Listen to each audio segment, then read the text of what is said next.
Bonjour, bonsoir, c'est vous qui voyez, on est dans le récap film, et vu que c'est la mode en ce moment sur YouTube, on va commencer par si ça vous plaît, mettez un pouce bleu, le partage, le commentaire, l'abonnement, et puis voilà. Comme vous vous en doutez, évidemment, on est reparti pour... Quoi? C'est tout? Pas de mise en scène? Pas de blague? J'ai plus droit à mon monologue d'intro? Non, pas particulièrement, je le boude un petit peu celui-là. Tu as peur des serpents? Non, juste un problème de... Arniaque du Maï, Nébulosis, Avada Kedavra. Mais tu vas marcher, oui? Avada Kedavra. Merci. C'est donc les araignées ton point faible, Moldu. Non.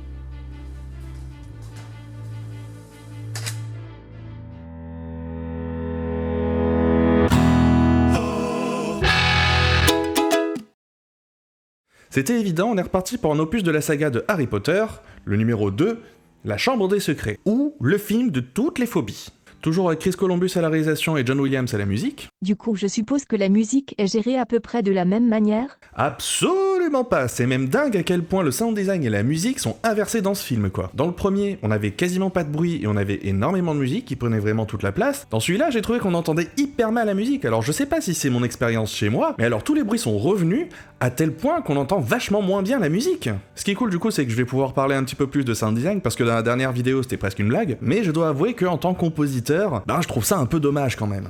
Parce que la musique, elle est là, elle est pas absente. C'est juste que elle est vraiment enfouie sous les dialogues, sous les bruits, et finalement, elle a assez peu de moments où elle peut s'exprimer vraiment pleinement, et je trouve ça un peu triste.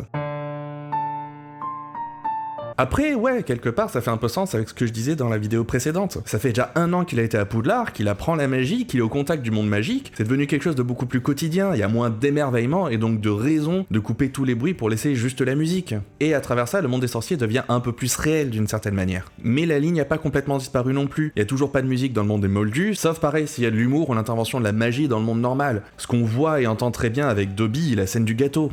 Mais chaque chose en son temps, je parlerai de la musique après. Avant ça, je dois avouer que j'ai un peu passé le film à faire la comparaison entre l'épisode de JDG sur Harry Potter et le film. Et je suis désolé, Kenneth Branagh y était génial dans le rôle de Lockhart, mais Bob Lennon, quoi. Ce mec, il est Lockhart, enfin, Georges tu sais qui.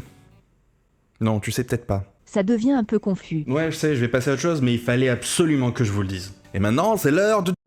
Non pas cette fois. Mais Pour parler sound design, j'ai plusieurs trucs intéressants un peu liés par rapport à ce que je disais à la vidéo d'avant. Le côté dark de l'univers et comment l'alléger pour en faire un film pour enfants. Parce que bon, le public est censé avoir 12 ans quoi. Le point le plus évident, en tout cas pour moi, c'est le côté cartoon qu'ils ont mis dans tout le film, et notamment aussi dans le sound design. La voiture volante, par exemple, elle est complètement cartoonesque. S'ils avaient pu mettre la musique de Benny Hill dessus, ils l'auraient fait. J'adore surtout le bruit qu'elle fait quand elle jette Ron, Harry et les bagages comme si elle est toussée.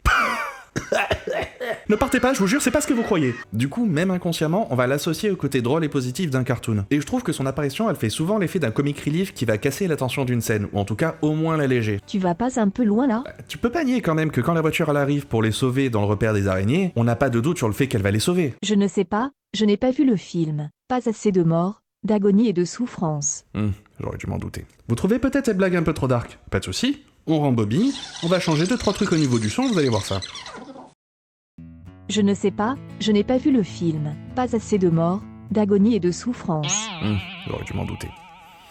Vous avez vu, ou en tout cas entendu la différence entre les deux? Le deuxième est quand même vachement moins lourd. Alors que, c'est toujours aussi grave. Je ne me sens pas très bien, je crois que je supporte mal ce que tu as fait avec le temps. Ah désolé, ouais, je tâtonne aussi un petit peu. Je teste des trucs. Et ça, c'est exactement ce qui se passe quand Lockhart il essaye de guérir le bras de Harry après le match de Quidditch. En vrai, c'est horrible ce qui se passe. Surtout que faire repousser les os, c'est hyper douloureux, quoi. Mais entre Lockhart cartoonesque et le bruit de caoutchouc un peu rigolo, faut l'avouer, ça passe. Pareil pour la transformation avec le polynectar, qui pourrait être juste terrifiant. Surtout pour ce qui se passe avec Hermione. Maintenant, pour le plaisir, imaginez cette scène avec les effets spéciaux de Cats. Le monde magique d'Harry Potter. Un peu dans la même veine, les cris des bébés mandragores sonnent pas très réalistes. On sent un petit peu que c'est artificiel, mais justement ça en rajoute dans le comique. Surtout que toute cette scène, dans le cours de jardinage, y a pas de musique. Et elle dure quand même assez longtemps, donc c'est vous dire à quel point le monde de la magie est devenu réel et prend forme pour Harry. C'est quand même une sacrée évolution, non? Mais d'une manière intéressante, si ici le côté réaliste il est rassurant puisqu'on est dans le cadre d'une école, protégé par l'environnement familier d'une salle de classe, ouais, enfin plutôt l'illusion de la protection, hein. J'aimerais bien connaître le taux de mortalité qu'il y a à Poudlard chez les élèves. Pourquoi faire? Pour la science. Plutôt dans le film par contre, quand Harry et Ron ils se font tabasser par le Solcogneur, eh ben y a pas de musique non plus. Et là par contre on est sans filet. Parce que le danger il est bien réel, il est bien là. C'est juste deux gamins de 12 ans qui sont en train de se faire écraser dans une voiture. Voiture qui, à ce moment-là, je le rappelle, n'a pas encore montré son côté cartoon. Il arrive après pour faire le comic relief et justement baisser la tension de ce qui vient juste de se passer. Le monde magique de Harry Potter. Je parlais du film des phobies au début pour rigoler, mais honnêtement, il est vachement plus hardcore que le 1 dans le fond. Et ça encore, c'est sans parler des serpents et des araignées. Ce qui, cette fois, me fait une belle transition pour parler de la musique des araignées. Par contre, juste avant de vraiment commencer, je dois vous avouer que je suis pas un vrai phobique des araignées. Je sais qu'il y en a chez moi, je sais où est-ce qu'il y en a quelques-unes, mais voilà, je le vis relativement bien. Tant qu'elles restent à leur place et qu'elles sont pas au milieu. Par contre, ce que je déteste, et j'en ai des frissons rien que d'en parler, c'est le fait de savoir qu'elle puisse me monter dessus ou me tomber dessus sans que je m'en rende compte. Avada Kedavra. Hey, c'était quoi ça? Tu aurais préféré qu'elle te tombe dessus peut-être? Et évidemment, devinez quelle image John Williams a utilisée pour nous faire comprendre araignée à travers la musique? Franchement, je suis désolé de te le dire, mais pour une fois, tu fais chier à bien faire ton taf, John.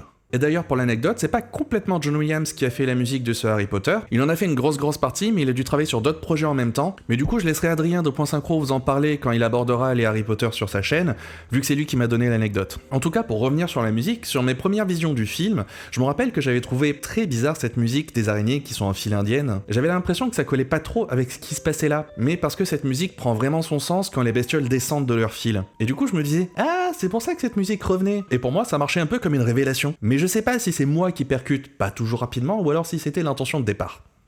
Et pour en finir définitivement avec ces créatures de l'enfer, je tiens à préciser que quand je suis allé au studio Harry Potter à Londres, j'ai fait la boucle du passage des araignées. Ouais, je sais, c'est les origines Gryffondor qui ressortent de temps en temps comme ça. Vous inquiétez pas, hein, je resterai un Serdaigle forever. Du coup, j'ai beaucoup parlé du côté cartoon et donc drôle dans le sound design, mais il y a aussi un petit peu de ça dans la musique de Gilderoy Lockhart. Déjà, ça me paraît assez évident sur le rythme qui est relativement lent avec pas mal de silence. Personnellement, ça me fait un peu penser à des entrechats, mais bon, c'est peut-être juste moi. Mais comme souvent dans la musique de film, la musique d'un personnage en dit beaucoup plus sur lui que ce qu'on en perçoit au premier abord. Pour continuer sur l'exemple de Lockhart, on sent bien le côté humour, même la première fois qu'on voit le film dans la musique. Mais je pense pas que tout le monde a remarqué le petit passage et puis qui repart comme si de rien n'était. C'est comme si le mal avait percé un petit peu à travers un interstice, mais que c'était caché, qu'on n'était pas censé s'en être rendu compte. Ça dure genre 3 ou 4 notes, mais ça nous fait comprendre que derrière ces airs marrants et rieurs, c'est un vrai danger. Même si ça c'est beaucoup mon interprétation, parce que ça peut être très circonstanciel dans le film. Par exemple, sur le passage du club de duel, on a le retour de la musique de Lockhart, puisque c'est lui qui fait sa star et c'est lui le professeur principal sur cette scène, et au moment où il se lance les sorts, il y a une musique hyper dramatique et beaucoup plus forte qui se joue à ce moment-là, puis ensuite ça revient à la normale. Parce que il se relève, il fait un petit peu le pitre, mais c'est lui qui redevient la star de la scène, donc on retourne sur sa musique à lui. Et il essaye de reprendre comme si de rien n'était, comme l'avait fait la musique juste avant, et comme la musique l'avait fait dans son propre thème.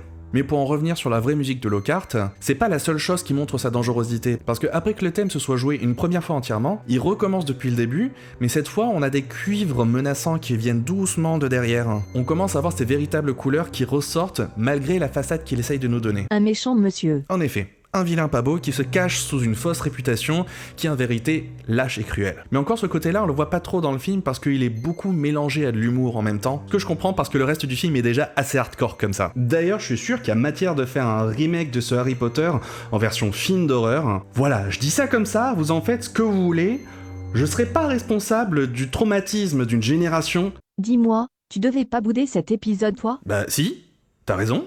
D'ailleurs, je vais m'arrêter là, tiens. J'en ai marre de parler des araignées. Et la prochaine fois, on parlera de l'un des Harry Potter les plus aimés des fans. Et je parlerai un petit peu plus de jazz et de ma théorie sur cette musique par rapport au professeur Lupin. Mais on verra ça la prochaine fois. Tu en as une sur toi. Quoi? Avada Kedavra. Oups. C'était pas prévu dans mon plan. Genericus Aperio. Voilà, déjà ça c'est fait, maintenant je fais quoi? Est-ce que Nox marcherait? C'est ce qu'il a fait à la dernière vidéo. Nox.